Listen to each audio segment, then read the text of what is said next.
जय सिया राम, जय सीताराम, जय हिंद, जय भारत। कल पिछली वीडियो में हमने दा के प्रयोग पढ़े थे और दा के और कुछ प्रयोग ऐसे हैं जो आप लोगों को पढ़ना बाकी है, उसको भी मैं पढ़ा देता हूँ, दा पूरा हो जाए। मतलब ये दा का ही प्रयोग चल रहा है।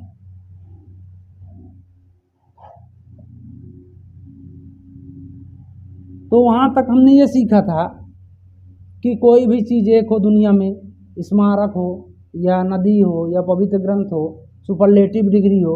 सुपरलेटिव डिग्री कौन सी होती है? लास्ट में क्या लिखा रहेगा? EST या मोस्ट। 100% इसकी पहचान है। या तो मोस्ट लगा के सुपरलेटिव बनेगा या EST। ठीक है, वैसे है ना। तो सुपरलेटिव डिग्री के साथ होता है, ठीक है। और दिशाओं के नाम के साथ भी दा का प्रयोग होता है। अब एक होता है ऑर्डिनल एग्जेक्टिव।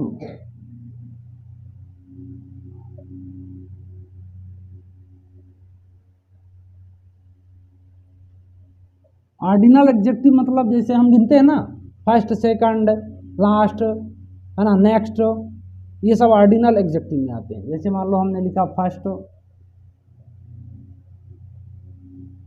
सेकंड,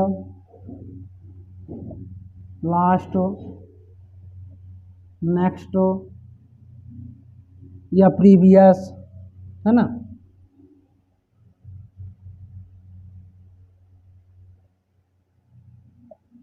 तो ऐसा जो है लास्ट का ही मतलब प्रीवियस है ना। ऐसे शब्द आए वहाँ भी दा का प्रयोग होता है, ये बिल्कुल रट लो।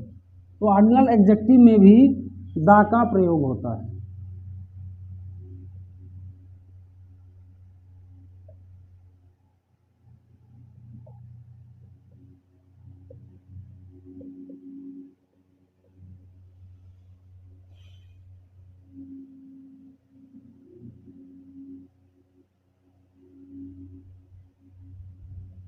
ठीक, अब देखो दूसरा है, जैसे मान लो कि कोई भी चीज़ है, अगर विशेष रूप से बताई जाए, वो साधारण भाषा में कही जाए तो दा नहीं लगेगी, क्योंकि वो सुपरलेटिव डिग्री है। पहली बात समझना, उसको जोड़ के समझो क्या है वो। सुपरलेटिव डिग्री है। जैसे मान लो कि एक एग्जांपल देता हूँ, winter is a cold season but, मान लो यहाँ ब्लैंक्स लगा है, बट विंटर, क्या जोड़ सकते हो, but winter of the winter of last year is very cold, is very, last नहीं, बाज लगेगा, हाँ, द लास्ट ईयर बाज very cold. Winter is a cold season. Winter मतलब ठंडी, जाड़ा, वो ठंड का ही सीजन है ना। विंटर कोल्ड का ही मतलब ठंड का सीजन है। लेकिन यहाँ से देखो, कहता है but winter of last year, winter of last year बाज वेरी कोल्ड, मतलब विशेष रूप से बता रहा है कि पिछले साल बहुत ठंड पड़ी थी, उस ठंडी में बहुत ठंड पड़ी थी। तो ये लाइन तो मतलब एक उसका वो हो गया कि भाई सामान्य है, गर्मी में गर्मी पड़ना सामान्य है, गर्मी में गर्मी पड़ना सामान्य बात है। लेकिन अब उसका कंपेयर किया जाए कि बहुत गर्मी थी पिछले साल, भयंकर गर्मी, भीषण गर्मी जिसको बोल सकते हो, तब यहाँ क्या लगेगा? दा लगेगा। पहली वाली लाइन में नहीं लगा विंटर में, समझना बात को, क्योंकि ये उसका नेचुरल पावर, नेचुरल है भाई, ठंड में ठंड पड़ना नेचुरल बात है। लेकिन यहाँ से कह रहा है but the winter of last year was very cold, समझ रहे? अब लिखो, मिटा दो। अब कंपैरेटिव डिग्री में भी दा लगता है, पर कैसा? ऐसी कंपैरेटिव डिग्री जहां या of the two, of the two, इसका पहले स्ट्रक्चर लिख लो कि the plus comparative degree, C D का मतलब है comparative degree plus of the two plus plural noun, plural क्या होना चाहिए? Plural noun. कंपैरेटिव डिग्री तब लगेगी एक कंडीशन में जब आप द टू लिखा हो, है ना। कंपैरेटिव डिग्री में तब लगता है, ये बिल्कुल पहचान है, इसको याद कर लेना कि आप द टू अगर आए और उसके पहले कंपैरेटिव डिग्री लगी हो तो 100% दा लगेगा, 100% दा लगेगा। कोई भी सेंटेंस हो आप लोग देख लेना, आप द टू, इसको रख लो, आप द टू हो, उसके बगल में कंपैरेटिव हो, कंपैरेटिव समझ रहे हो ना, गुड बेटर, बेटर कंपैरेटिव है, गुड पॉजिटिव है, कंपैरेटिव सुपरलेटिव। तो कंपैरेटिव में भी दा लगता है, लेकिन कंडीशन ये होना चाहिए ऑफ द टू। एक और कंडीशन होता है इसका, जैसे मान लो कि कोई चीज, मतलब जैसे मैथ में पढ़े थे ना, अनुक्रमानुपाती व्युत्क्रमानुपाती, है ना। एक चीज बढ़े उसके साथ दूसरी चीज भी बढ़े, एक चीज घटे और दूसरी चीज उसके साथ घटे, मतलब ये तो बढ़े तो दोनों पक्ष दोनों एक जैसा बढ़े, है ना, और घटे तो दोनों चीज घटे।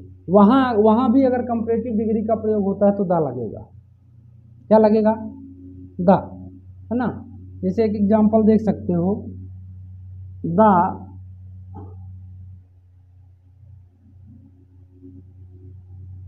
हायर डिमांड ऑफ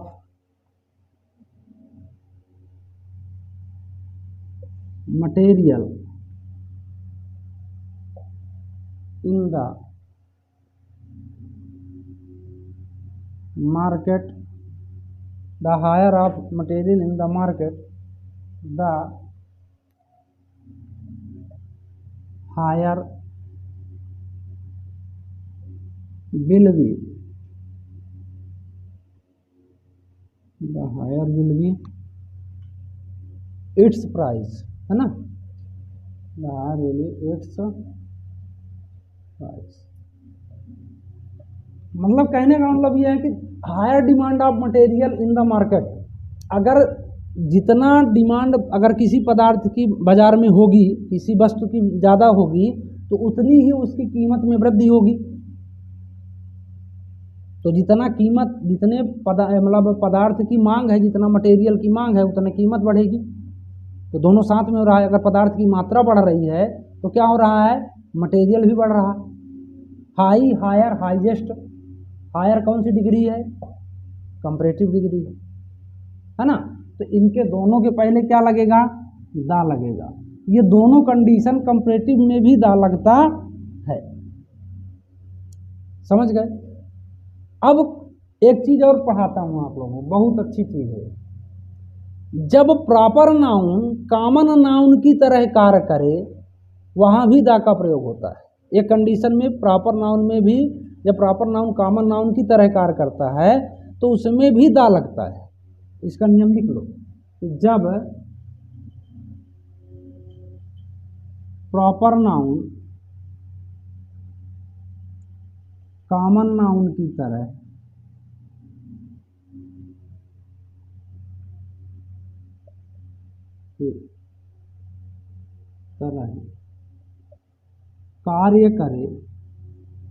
कार्य करे तो वहाँ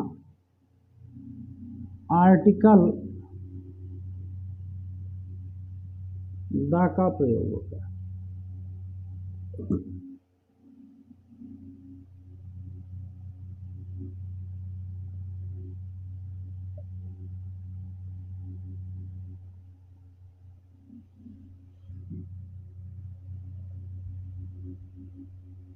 वहाँ द का प्रयोग होता है। जैसे एग्जाम्पल एक लिख सकते हो कि Rekha is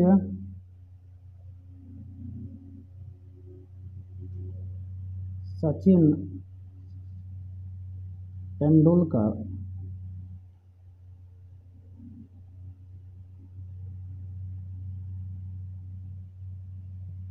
of our class. अब देखो इसको समझना है, Rekha is Sachin Tendulkar of our class. Rekha और सचिन तेंदुलकर का कोई संबंध नहीं है, रेखा लड़की है और सचिन तेंदुलकर एक पुरुष है, ठीक है।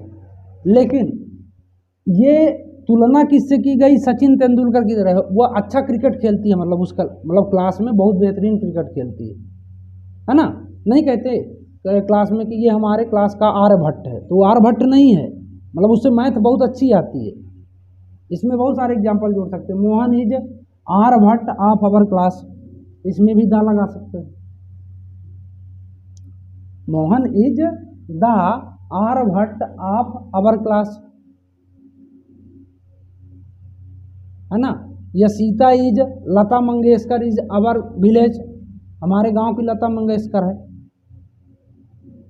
गाना अच्छा गाती है, ठीक है।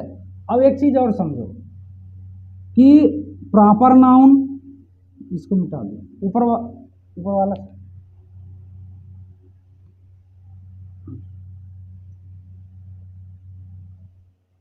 देखो है तो बहुत सारे, पर एक कॉमन चीज समझ लो, इसके बारे में फिर बनाऊंगा वीडियो कि कहाँ कहाँ नहीं लगता। प्रॉपर, मटेरियल और ऑब्स्ट्रैक्ट नाउन, ये तीन नाउन में नो यूज आर्टिकल।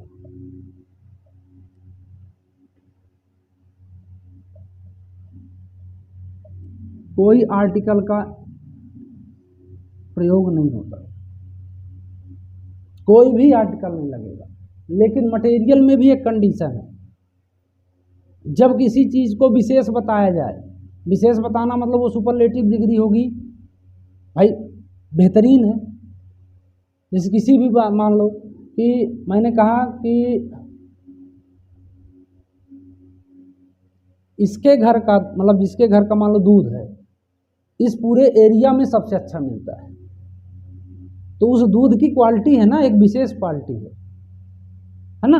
दूध क्या है, मटेरियल नाउन। मिल्क क्या है, मटेरियल नाउन। लेकिन हमने क्या कहा कि इस घर का दूध, जो ये घर, ये दूध वाला जो दूध देता है, इस मतलब एरिया में सबसे अच्छा दूध मिलता है, ठीक। या ऐसा कह सकते हैं, जैसे मान लो कि कोई जंगल है, इस जंगल की लकड़ी बहुत कीमती है, बहुत कीमती है, तो लकड़ी भी मटेरियल नाउन में आती है। उस कंडीशन में दा लगाओगे, बाकी नहीं लगेगा। देखो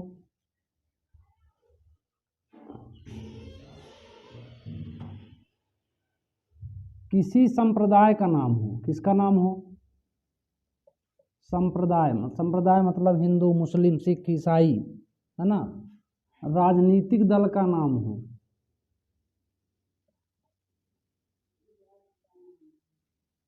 नीतिक दलों के नाम,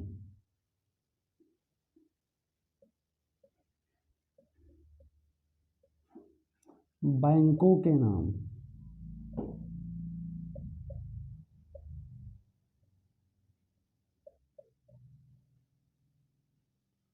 बैंकों के नाम, और बड़े बड़े पदों के नाम,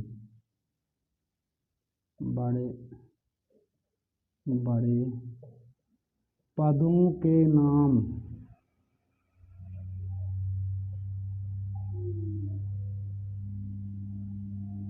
के पहले दा का प्रयोग होता है।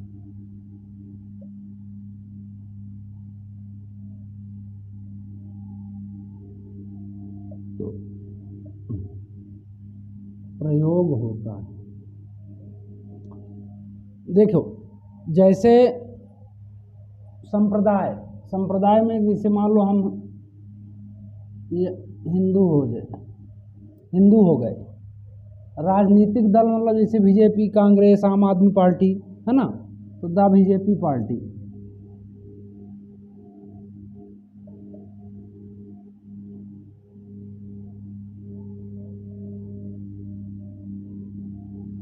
फिर बैंकों के नाम, जैसे द स्टेट बैंक, SBI,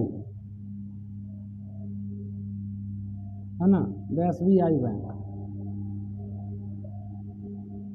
अब बड़े बड़े पद, जैसे मान लो द PM, द CM, है ना, प्राइम मिनिस्टर, चीफ मिनिस्टर, ऐसे इनमें सब में क्या आता है, द का प्रयोग होता है। एक नियम और लिखो, इसमें जैसे मान लो किसी कोई नागरिकता होती है ना, जैसे मान लो इंडियन हो गया, है ना, तो किसी, ऐसा लिख लो, किसी देश के नाम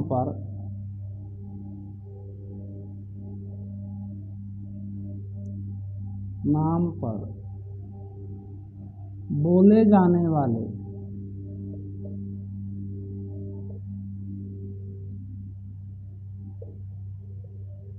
निवासियों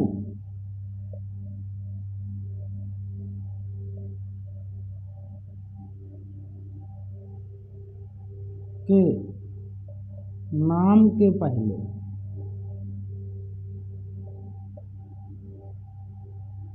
दाल का दा लगता है,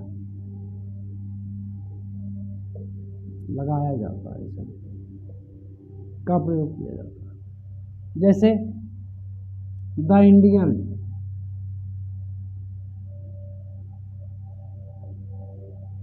द अमेरिकन, है ना, द, है ना, मतलब कोई भी हो सकता है, अमेरिकन, इंडियन, और मतलब कुछ भी मान लो, ठीक। अब इसके आगे देखो,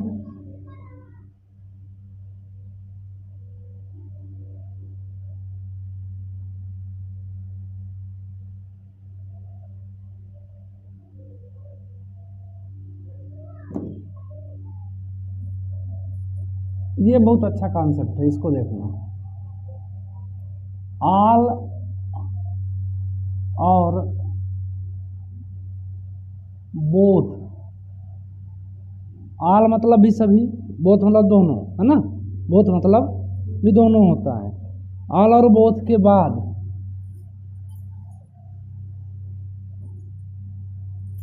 तथा होल और सेम के पहले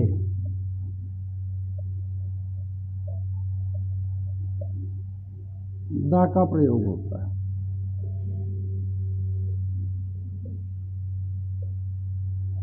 द का प्रयोग होता है,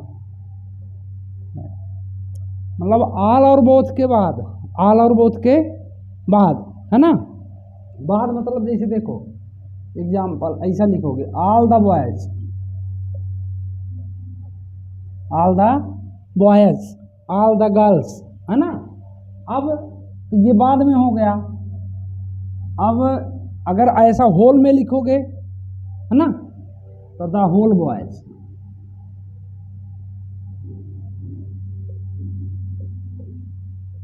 ऐसा, द होल बॉयज।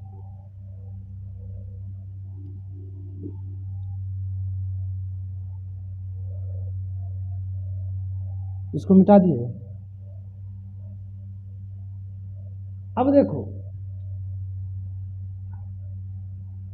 जो एडजेक्टिव पूरे एक ग्रुप या जाति को दिखाता है,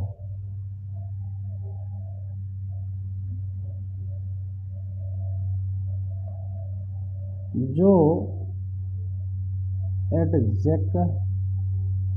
एडजेक्टिव मतलब क्या होता है, विशेषण, क्या होता है, विशेषण, पूरे जाति को दिखाता है।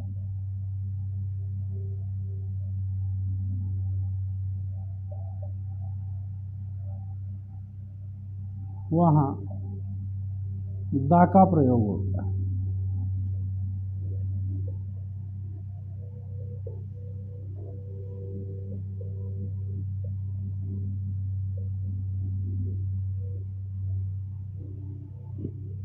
ठीक, इसे देखो, द ओल्ड, ओल्ड मतलब पुराना, ओल्ड मतलब पुराना। अब पुराना कुछ भी हो सकता है, पुराना व्यक्ति, बूढ़ा आदमी, या पुराना सामान, कुछ भी।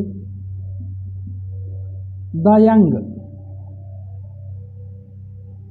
द रिच, द पुअर, है ना, ये संपूर्ण मतलब पूरी जाति को दिखाता है। किसको दिखाता है? पूरे ग्रुप को, पूरी जाति को दिखाता है। ठीक है,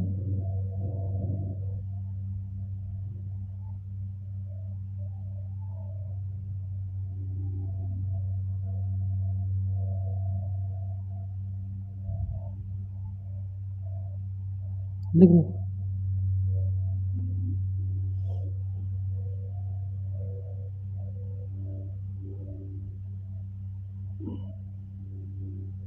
अब इसमें देखो, एक चीज और लिख लो, बस हो गया। महीने की तारीख जो होती है ना, महीने की तारीख के पहले दा का प्रयोग होता है।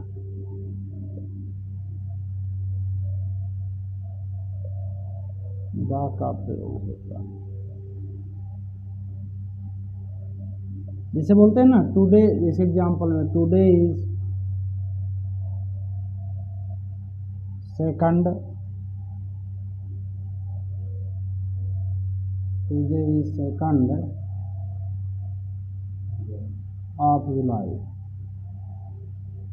Today is second of July, आज जुलाई का दूसरी तारीख है।